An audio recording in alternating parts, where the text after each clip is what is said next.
You're very welcome back to the show now. Our Eye on Nature photography competition. It started at the beginning of February. 3 months, thousands of entries and countless hours of judging. It is the day of the final. 12 photos have made it to the final, and we will be announcing the overall winner before the end of the show. But first of all, over to Derek Money at the Botanic Gardens in Dublin to meet our first 6 finalists. Yeah, thanks very much indeed, and welcome back to the Botanic Gardens. I'm with the director of the gardens, Dr. Matthew Jebb. The OPW are our partners with Eye on Nature. Matthew, a fantastic turnout again this year. We're delighted. I mean, we had 3,000 entries, an astonishing number, and we're sincerely grateful to everybody who contributed to the competition. And whittling down from 3,000 to these final 12 is a tremendously hard job. I bet it is. Not easy. So what are you looking for? We're looking for a range of things. The initial, what captures your imagination, your idea about an image is just what an amazing photo that is. It could be a very familiar animal or creature that you're looking at.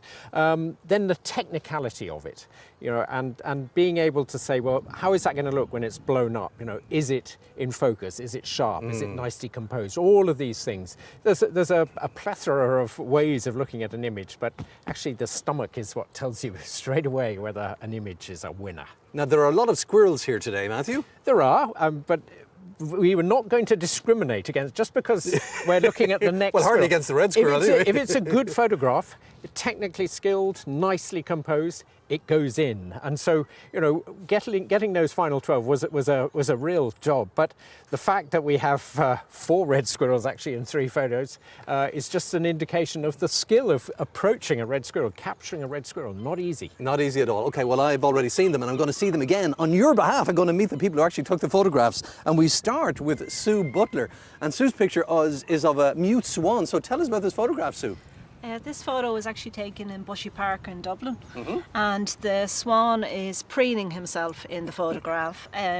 He was diving in and out of the water and spreading his wings and putting his beak under his wings and separating every feather and then splashing back into the water again and coming back out, and it was just such a spectacular sight to see. And even the noise of the splashes, you could feel the force in his wings, and it was just so graceful and just so powerful at the same time. Oh yeah, birds have to preen. It's really important for them. If the feathers aren't in tip-top condition, then they aren't in tip-top condition. But the water splashes all around are fantastic. Was it at night time? No, it was actually in the day, but where he was, there's like a little island in the middle of the pond, and it was quite sheltered, so it was quite dark behind him, but it just made the white of the swan pop out and the splashes just pop out against the dark background. It's really lovely, and you can see the lovely curvature of the swan's neck, the mute swan, all, as Dr. Richard Collins would say, my colleague on the radio programme, very Celtic. Yes, you know, it's like looking at the Book of Kells, you know, the way the script is, but it really is a terrific picture. Have you been taking photographs long? No, I only actually started taking photographs during lockdown. I'd never held a camera before that. Oh really? Oh my goodness. Yeah,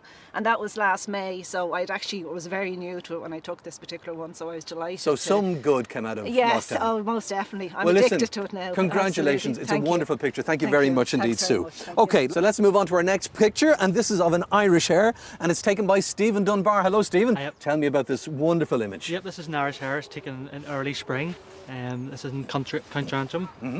So usually you go here in the spring. They're a lot more active in the early spring. So they will be, yeah. Yeah, so I position myself with the sun behind me. I wanted to get a nice backlit shot of sort of lights up the fur in the hair. Sort of waited in the car, used the car as a hide. So oh, perfect. Very little disturbance caused, which is obviously very key in wildlife photography. We actually had about 10 minutes before a real heavy sort of spring shower come through.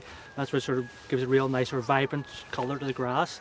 And then it was just literally waiting, sit with that perfect moment where the hare poses and then grab the shot. And he's looking right at you. Yeah. Just literally, he was running about and then just stops and then got the perfect pose. Well, it's a terrific picture. Thank you very much indeed. No problem. And the very best of luck. Let's move on now to Philip Duke. Am I pronouncing your name correctly, Philip? Yes, correct. Duke, I don't say Duke. Philip Duke, yeah. Philip Duke. And your pictures of a cormorant and a trout. This is extraordinary. Yeah. Well, the photograph was taken along the River Dodder. It's not unusual to see cormorants fishing on this little stretch down by the lower Dodder Road. It was just after a spell of rain, so he was moving downstream, and just before I got the photograph, he'd caught a smaller trout. So it gave me a sort of a chance to check fine-tune my settings. He caught this guy, and he had him gone within, surprisingly enough, within about 8 seconds. Yeah, they cut them down pretty quickly. They turn the head around, then zoom, they're gone. It was amazing, really. But luckily enough, I got a focus lock on him almost straight away, and I managed to get off a few frames before he swallowed him down. Yeah, as Matthew was saying, technically the pictures have to be up to scratch, as the first two I've just seen are, and this one is as well. You can see every bit of detail. You can see the eye of the fish, the eye of the bird, the mouth is open, it's ready to be swallowed. Well, generally with these photographs, when trout's involved, generally the trout is the star of the show because the colours of them.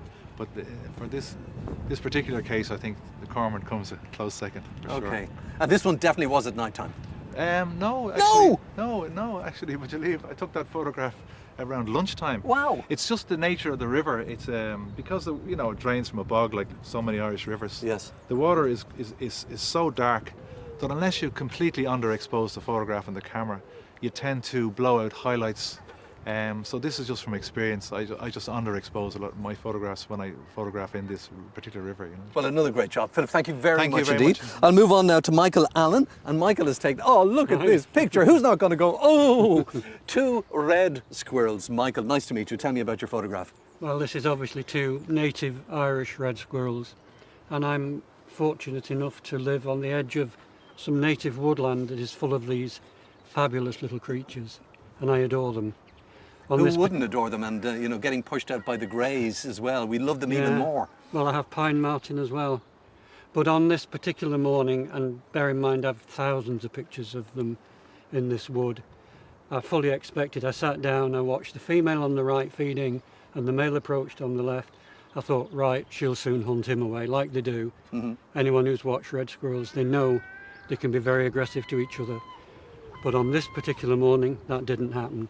And the male approached on the left, and I'm kind of sat mesmerised watching this, because I'd never seen this behaviour before. Yeah. And they were feeding, they fed together, they touched their noses like that together, as in the pose you see there. They went back feeding, touching noses. They did it about 5 times over probably a space of around 20 minutes. And You were in heaven. I was in heaven because, like I say, I'm so used to them running around the trees in circles, chasing each other. It is a truly wonderful photograph. Now, everybody will be in heaven when they come in here to the Botanic Gardens to see it, so thank you very much indeed, and good luck to you. Carol Vaskovich. Carol, am I pronouncing your name correctly? Very good. Yeah, it's lovely to meet you, Carol. So, a stag in water, this is so unusual. Yeah, we are in Killarney National Park, or in the heart of the Killarney National Park, over Loch Lean shores. It's late afternoon, and the stag deciding to cross, taking the shortcut because it's one part of the wood, and they using this part of the lake as a shortcut to the other part of the wood. The sun is setting just behind the mountain. The mountain, the slopes is Tommy Mountain, and I think here is a gap of Dunlo, and it's just about half an hour before sunset. So it's very last moment when the sun is actually there. Sun is glowing on the surface of the waters. It looks like kind of liquid, shimmering, liquid gold. It's a terrific picture, Carol, I have to say. I wonder why the stag was going through the water. Probably for safety, who knows, probably for a wash. For a dip, maybe. For a dip, we'll never know, but it's a terrific image. Well done to you, Carol. Thank you very much. Good luck. And finally, I feel quite cold. This is Michael Crowley, and it's a fox and frost, as if you couldn't guess. Yeah. When did you take this, Michael? It was last January, and I was actually leaving home in the morning, and as I was driving out of my estate, I saw 2 of them in a field, so I turned and went home and got my camera.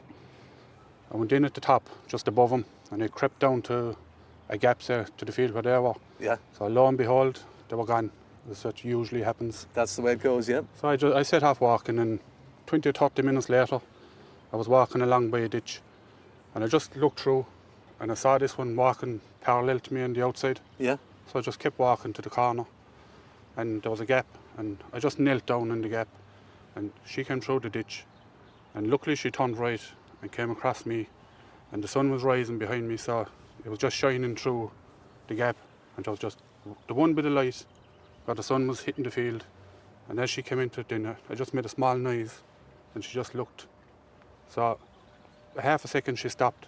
And you got the picture? And I got 3, just 3, and But this is the one you sent. It got you this far. At the right place at the right time. It's all about luck most of the time. You've got to be a good photographer, have the right gear, but it's about being in the right place at the right time. As you can see, that Michael Crowley with this fox in Fermoy in County Cork clearly was. And anybody who's ever encountered a fox will know the way they look at you when you come across them. They do give you that little stare, as I'm giving you guys back in the studio. We'll talk to you later when I meet the other 6 finalists. Bye for now, anyway.